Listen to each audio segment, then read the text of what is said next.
Okay, I'm ready. Okay. I can't thank you enough for giving me the chance to address you today on the subject of how we can improve our relationships over time. If you were to ask most people how their relationship was going, you would probably hear their response that it is going okay. Many people feel that it is normal to settle for an okay marriage. Even those friends of yours who report that they have a good marriage don't always agree with their partner. What they may not realize is that any marriage can blossom with a little extra effort. Today, I am going to enlighten you with some tips to becoming better friends with your spouse or partner.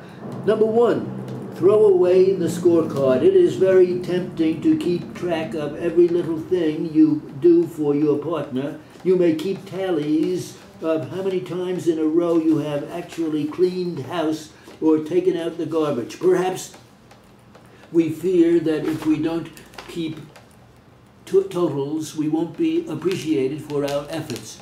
Whatever the reason, keeping score is in a marriage always backfires. When you constantly remind yourself of your own hard work, you start to feel angry with your partner. You may feel taken advantage of and burned out. When you do this, loving feelings decrease. In turn, your partner senses your resentment and may feel defensive. Both parties begin to start digging in and adding up their own scorecards. When you catch yourself doing this, just stop. Try to worry less about what your partner isn't doing and instead try to concentrate on what they are doing that is positive in your life.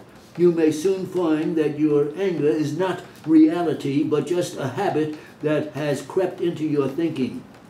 Number two, take charge of your own happiness. Many popular songs on the radio have the message that I would be lost without you, or you are the only one making me happy. This way of thinking takes away the responsibility to make yourself happy and gives it to someone else. This is a lot of pressure to put on another person.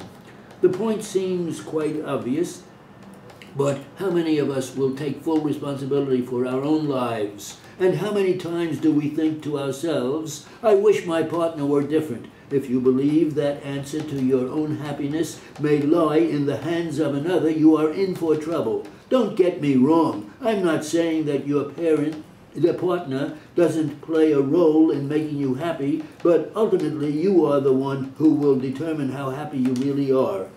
By recognizing your own power in this way, you will take a great deal of pressure off your spouse. Number three, learn to accept an apology. Sadly, many people find it difficult to apologize. One reason might be that when we do it, it may not be accepted in a graceful way. While sitting in a coffee shop one day, I overheard a woman tearfully tell her husband that she was sorry that her work had been so time-consuming. Apparently, she had been traveling a lot and spending a lot of time away from him and the children. It appeared that this was creating a hardship on the family. But rather than hug her, hold her hand, or even reassure his wife, the husband didn't respond at all, which made her withdraw even deeper. It appeared that he was trying to make her feel even more guilty than she already did.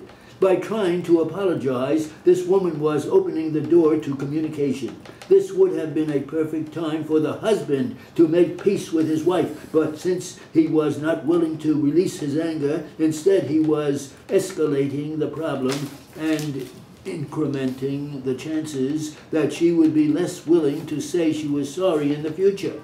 Most of that would probably not be as insensitive as this man was, but we might push our partner away in more subtle ways. We might, for instance, mutter a word under our breath, or make a comment that would let the person know that we didn't accept their apology.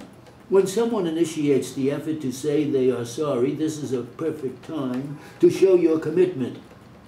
It is an ideal time to make a genuine effort to listen carefully and to feel happy that your partner is willing to take the time to apologize. So the next time someone comes to you to say they are sorry, become a better partner and soften your edges. This will make it easier for both of you in the future. One way to create bad feelings in our relationships is by demanding that our partner never slip up. We expect them to never forget to do the dishes or take out the garbage. We expect them to behave like a robot that needs reprogramming once every couple of days. A more loving way to effectively deal with your partner's slip-ups is to couple the tasks without reminding your partner of your efforts, and soon the other person will do the same as you have done.